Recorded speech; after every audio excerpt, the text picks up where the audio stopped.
Royal affirmations Telugu ఛానల్కి స్వాగతం. Money meditation చేసి యూనివర్స్తో కనెక్ట్ అయ్యి చాలామంది మంచి ఫలితాలను పొందారు. ఎంతోమంది తమ జీవితాలని అద్భుతంగా మార్చుకున్నారు. అలాగే డబ్బు, సంపద, ఐశ్వర్యాన్ని చాలా సులభంగా పొందుతున్నారు. మనీ మెడిటేషన్ని ఒక క్రమ పద్ధతిలో ఎవరు చేసినా వారి లైఫ్ చాలా అంటే చాలా బాగుంటుంది. సో ఈ మనీ మెడిటేషన్ చేసేటప్పుడు అరేంజ్మెంట్స్ ఎలా ఉండాలి, ఎలా చేస్తే తక్కువ రోజుల్లో అద్భుతమైన ఫలితాలను పొందుతామో తెలుసుకుందాం. అలాగే మనీ మెడిటేషన్ ఎలా చేయకూడదో కూడా తెలుసుకుందాం. సో వీడియోలోకి వచ్చేద్దాం. మొదటిది, మన గది ఉష్ణోగ్రత. మనం ధ్యానం చేసే గది సమశీతోష్ణ స్థితి కలిగి ఉండాలి. అంటే మన శరీరానికి ఎంత ఉష్ణం కావాలో, ఎంత చల్లదనం కావాలో అంతే ఉండాలి. మనీ మెడిటేషన్ చేసే రూమ్ వేడిగా ఉందనుకోండి, మెడిటేషన్ చేయలేము. అలాగే చలిగా అనిపించినా మెడిటేషన్ చేయలేము. సో మీ రూమ్ టెంపరేచర్ని నార్మల్గా ఉండేటట్లు చూసుకోండి. వేడిగా ఉందనుకోండి, మీ ఫ్యాన్, ఏసీ అడ్జస్ట్ చేసుకోండి. చలిగా అనిపించింది అనుకోండి, పలచని దుప్పటి కప్పుకొని మెడిటేషన్ చేయండి. రెండవది, రూమ్లో మంచి సువాసన. మీరు మెడిటేషన్ చేసే రూమ్లో మంచి సువాసన వచ్చేటట్లు చూడండి. ఎందుకంటే సువాసనలు మన మెదడులోని లింబిక్ సిస్టమ్ను ప్రభావితం చేస్తాయి. ఈ సిస్టమ్ మన భావోద్వేగాలను, అంటే మన ఫీలింగ్స్ని నియంత్రిస్తుంది. సువాసన వల్ల మన దృష్టి ఒకే చోట కేంద్రీకృతమవుతుంది. సువాసనలు మన ధ్యాన అనుభవాన్ని మరింత ఆహ్లాదకరంగా మారుస్తాయి. అలాగే మంచి సువాసన ధ్యానం సమయంలో మన శరీరాన్ని ప్రశాంతంగా ఉంచుతుంది. అందుకే ధ్యానం చేసే ముందు రూమ్లో ఒక మంచి పెర్ఫ్యూమ్ స్ప్రే చేయండి. మూడవది, చీమలు, దోమలు లేకుండా చూడండి. ధ్యానం అంటే మనస్సును ఒకే చోట కేంద్రీకరించడం. చీమలు, దోమలు కుట్టినప్పుడు లేదా వాటిని మనం చూసినప్పుడు మన దృష్టి వాటి వైపు తిరుగుతుంది. ఇది మన కాన్సన్ట్రేషన్ని భంగపరుస్తుంది. దోమలు తిరగడం వల్ల మనం ధ్యానంలో పూర్తిగా నిమగ్నం కాలేము. కాబట్టి దోమలు రాకుండా డోర్స్కి, విండోస్కి నెట్స్ వేసుకోండి, లేదా ఆల్అవుట్, గుడ్ నైట్ వంటివి వాడండి. నాలుగవది, మీరు వేసే ఆసనం ఎత్తు పల్లం లేకుండా ఉండాలి. అంటే ధ్యానం చేయడానికి కింద ఏదైతే వేసుకుని కూర్చుంటారో అది ఎత్తు పల్లం లేకుండా ఉండాలి. ఎత్తుగా ఉన్నా లేదా పల్లంగా ఉన్నా మన వెన్నెముక నిటారుగా ఉండకుండా బెండ్ అవుతుంది. దానివలన మన వెన్నెముకపై ఒత్తిడి కలుగుతుంది. ఎక్కువసేపు ధ్యానం చేయలేము. అలాగే మనం వేసే ఆసనం కూడా ఎంతో ముఖ్యం. ధ్యానం చేసేటప్పుడు మన శరీరంలోని శక్తి ప్రవాహం సరైన దిశలో ప్రవహించాలి. సరైన ఆసనం ఈ శక్తి ప్రవాహాన్ని సులభతరం చేస్తుంది. సరైన ఆసనం వెన్నెముకను నిటారుగా ఉంచుతుంది, శ్వాసను సులభతరం చేస్తుంది, రక్త ప్రసరణను మెరుగుపరుస్తుంది. ఏ ధ్యానం కోసమైనా సరే రకరకాల ఆసనాలు వేయాలి. కానీ మన మనీ మెడిటేషన్కి అవి అవసరం లేదు. మీకు అత్యంత సౌకర్యంగా అనిపించే ఆసనాన్ని ఎంచుకోండి. ధ్యానం చేసేటప్పుడు మీ వెన్నెముకపై ఒత్తిడి పడుతుంటే మీరు గోడకి ఆనుకొని కూర్చొని ఉత్తరం వైపు తిరిగి ధ్యానం చేయండి. ఐదవది, మెడిటేషన్ చేసే టైం. మెడిటేషన్ ఎప్పుడు పడితే అప్పుడు చేయకండి. మెడిటేషన్ ఈ రెండు సమయాల్లో చేస్తే ఎఫెక్టివ్గా ఉంటుంది. ఒకటి, బ్రహ్మ ముహూర్తంలో, అంటే వేకువజామున 3:30 నుంచి 5:30 మధ్యలో. రెండవది, రాత్రి నిద్రపోయే ముందు. ముఖ్యంగా రాత్రి నిద్రపోయే ముందు మెడిటేషన్ చేయండి. మెడిటేషన్ అయ్యాక వీలైతే అక్కడే నిద్రపోండి. బెడ్ మీద చేసి బెడ్ మీదే నిద్రపోవచ్చు. మీరు మెడిటేషన్ చేసిన వెంటనే నిద్రపోవాలి. వేరే వ్యాపకాలు పెట్టుకోవద్దు. ఎందుకంటే మీరు మెడిటేషన్లో చెప్పే అఫర్మేషన్స్, వినే అఫర్మేషన్స్ ఏవైతే ఉంటాయో అవి మీరు పడుకున్న వెంటనే పని స్టార్ట్ చేస్తాయి.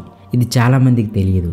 ఇది ఒక పెద్ద సీక్రెట్. మీ అఫర్మేషన్స్ ఏవైతే ఉన్నాయో, మీరు కోరుకునే కోరికలు, కలలు, ఊహలు ఏవైతే ఉన్నాయో మీరు నిద్రపోగానే మీ సబ్కాన్షియస్ మైండ్ వాటిని నిజం చేయడానికి పనిలోకి పూనుకుంటుంది. కాబట్టి మీరేం చేస్తారంటే మెడిటేషన్ అయిన వెంటనే నిద్రపోండి. ఎంత లేట్ అయినా సరే కరెక్ట్గా నిద్రపోయే ముందు మెడిటేషన్ చేయండి. ఆరవది, మెడిటేషన్ మ్యూజిక్. మీరు మనీ మెడిటేషన్ చేసేటప్పుడు మనీ అఫర్మేషన్స్నే వినాలి. మెడిటేషన్ చేసేటప్పుడు మీరు natural music, Buddha meditation music వింటూ మెడిటేషన్ చేస్తే అది నార్మల్ మెడిటేషన్ అవుతుంది, మనీ మెడిటేషన్ అవ్వదు. దానివలన మనీ రాదు. సో మనీ మెడిటేషన్ చేస్తున్నప్పుడు మనీ అఫర్మేషన్స్ని వినండి. అవి తెలుగులో అయినా పర్వాలేదు, ఇంగ్లీష్లో అయినా పర్వాలేదు. మన ఛానల్లో కూడా మనీ అఫర్మేషన్స్ ఉన్నాయి, వినండి. కానీ గుర్తుపెట్టుకోండి, వాల్యూమ్ సగంలో ఉంచండి లేదా సగం కంటే తక్కువగానే ఉంచండి. ఎక్కువ సౌండ్లో, ఫుల్ సౌండ్లో పెట్టి ధ్యానం చేయొద్దు. విజువలైజేషన్ చేసేటప్పుడు మీరు ఏ బ్యాక్గ్రౌండ్ మ్యూజిక్ విన్నా పర్వాలేదు, మూవీదైనా పర్వాలేదు. మీరు మ్యూజిక్ పెట్టి విన్నప్పుడు మీకు ఎన్నో రకాల ఆలోచనలు వస్తాయి. ఆ మ్యూజిక్ మాత్రమే ఎంజాయ్ చేయండి. ఆ ఆలోచనల వైపు మీ మనసును మరల్చకండి. ఇది బాగా గుర్తుంచుకోండి. ఎందుకంటే మీరు ఎప్పుడైతే ఆ మ్యూజిక్ని, అఫర్మేషన్స్ని వింటూ దాంతో అంతర్లీనమైపోతారో అప్పుడే మీరు కోరుకున్నవన్నీ సాధించబడతాయి. వేరే ఏ ఆలోచనలు వచ్చినా వాటిని పక్కకు నెట్టేయండి. ఆలోచనలు వస్తాయి, అలా వచ్చి ఒక స్థాయి దగ్గర ఆగిపోతాయి. అంటే ఆలోచన రహిత స్థితి ఏర్పడుతుంది. ఒక లిమిట్ ఉంటుంది. ఆ లిమిట్ అయిపోయిన తర్వాత ఒక ఆలోచన రహిత స్థితి ఏర్పడుతుంది. అప్పుడు మీరు మ్యూజిక్ కూడా వినలేరు. ఎందుకంటే మన మనసు స్తబ్దత వహిస్తుంది. ఎప్పుడైతే స్తబ్దత వహిస్తుందో దాన్ని మనం శూన్యం అంటాం, అలాగే సమాధి అంటాం. అక్కడ ఇంకేముండదు. ఇక దీన్ని ఆలోచన రహిత స్థితి అంటారు. అక్కడి నుంచి మీ సరైన ధ్యానం అనేది మొదలవుతుంది. మొదలయ్యాక ఏమవుతుందంటే మీ యొక్క మనస్సు విశ్వంతో మమేకమవుతుంది. అప్పుడు మీరేం మాట్లాడరిక, కొత్త విషయాలు మీకు వినిపిస్తాయి. మొత్తం గమ్మత్తుగా ఉంటుంది, లోకమంతా గమ్మత్తుగా ఉంటుంది. అప్పుడు ఎలా ఉండాలంటే మీ సంకల్పం నెరవేరితే మీ ఫీలింగ్స్ ఎలా ఉంటాయి, ఆ క్షణం నుంచి మీరు మీ కలలు కనడం మొదలు పెట్టండి. ఇప్పుడు ఓ కొత్త లోకం, ఆ కొత్త లోకంలోకి అడుగు పెట్టారు మీరు. ఆ కొత్త లోకంలో మీరు ఎలా ఫీల్ అవుతున్నారు, మీకేం కావాలి అవన్నీ ఇక్కడ చెప్పుకోండి. వాటిని అనుభవపూర్వకంగా పొందండి. అవన్నీ విశ్వానికి చేర్చబడతాయి. అప్పుడు మీరు కోరుకున్నవన్నీ నిజమవుతాయి. ఎంత సింపుల్గా ఉంది కదా. ఇది కావడానికి మీకు 40 days అవుతుంది. 40 days మరీ చెప్తున్నాను. ఏది ఏమైనా సరే రోజు ఒకే ప్లేస్లో కూర్చోండి, ఒకే సమయంలో ధ్యానం చేయండి. ఈ విధంగా చేస్తే 40 daysకి మీరు యూనివర్స్తో కనెక్ట్ అవుతారు. అప్పుడు మీ కోరికలు, సంకల్పాలు సులభంగా నెరవేరుతాయి. ఇవన్నీ పాటించినప్పుడు డబ్బు, సంపద కాదు కదా, ఏవైనా సరే మీరు పొందొచ్చు. ఈ విధంగా మీ యొక్క అట్మాస్ఫియర్ని చక్కగా ఏర్పరచుకొని ఒక ప్రశాంతమైన మనస్సుతో ధ్యానం చేయండి. మీరు ధ్యానం చేసే గదిలో ఏవో వస్తువులు పెట్టి గజిబిజి చేసేసి మీ యొక్క ధ్యానాన్ని భంగం కలిగించుకోకండి. గదిని నీట్గా ఉంచండి. అప్పుడే విశ్వం ద్వారా మీకు ఏమైనా లభిస్తుంది. గుర్తుపెట్టుకోండి, ఈ 40 రోజులు ధ్యానం చేసేటప్పుడు మీరు ఏమీ ఎక్స్పెక్ట్ చేయకుండా, ఏమీ ఆశించకుండా ధ్యానం చేయండి. మీ సాధన మీరు చేస్తూ వెళ్ళండి. కానీ కొంతమంది ఏంటంటే 15-20 రోజులు ధ్యానం చేసి నేను ధ్యానం చేస్తున్నాను, నాకు ఏ మార్పు కనబడట్లేదు, నేను ధ్యానం చేస్తున్నాను, నాకు ఫలితం కనబడట్లేదు అని అనుకుంటూ ఉంటారు. ఇలా ఎక్స్పెక్ట్ చేసి మీరు గందరగోళంలో పడొద్దు. ఉదాహరణకి నేలలో మనం ఒక విత్తనాన్ని నాటాం. అది మొక్క అయ్యి చెట్టుగా మారి ఫలాలను ఇస్తుందని భావిస్తాం. నాటిన తరువాత దానికి రోజు నీళ్లు పోస్తూ ఉంటే కొద్ది రోజులకి అది మొక్కగా మారి పువ్వులు, ఫలాలు ఇస్తుంది. కానీ విత్తనం నాటి నీళ్లు పోసి రోజు ఆ విత్తనాన్ని బయటకు తీసి దానికి వ్రేళ్ళు వచ్చాయా లేదా అని చూస్తే అది మొలకెత్తుతుందా? లేదు కదా. అలాగే నాకు ఫలితాలు, మార్పులు వస్తున్నాయా లేదా అని ధ్యానం అనే విత్తనాన్ని బయటకు తీసి చూడకండి. దేనికైనా ఒక సమయం ఉంటుంది. ఆ సమయానికి చేరినప్పుడు ఫలితం కనబడుతుంది. ఇప్పుడు చెప్పిన పద్ధతిలో మెడిటేషన్ చేస్తే 40 daysకి మీరు యూనివర్స్తో కనెక్ట్ అవుతారు. 90 days చేస్తే యూనివర్సే మీతో కనెక్ట్ అవుతుంది. అలాగే ధ్యానం చేసేటప్పుడు ఒక టెక్నిక్ని పాటించండి. ధ్యానం చేసినప్పుడు కళ్ళు మూసుకుంటారు కదా, ఊరికే కళ్ళు మూసుకుంటే అది ధ్యానం కాదు. దృష్టి ఎక్కడ ఉంటే సృష్టి అక్కడ జరుగుతుంది అని మనకు తెలుసు. మీరు ధ్యానం చేసేటప్పుడు మీ దృష్టిని భ్రూమధ్యం మీద దృష్టి పెట్టండి. అంటే 2 కనుబొమ్మల మధ్య దృష్టి పెట్టండి. ఎందుకంటే ఇది మన శరీరంలోని అన్ని నాడులకు జంక్షన్ మరియు మన శరీరంలోని చక్రాలకు కేంద్ర బిందువు భ్రూమధ్యం. అలాగే మన యొక్క పీనియల్ గ్లాండ్ కనెక్షన్ కూడా ఇక్కడే ఉంటుంది.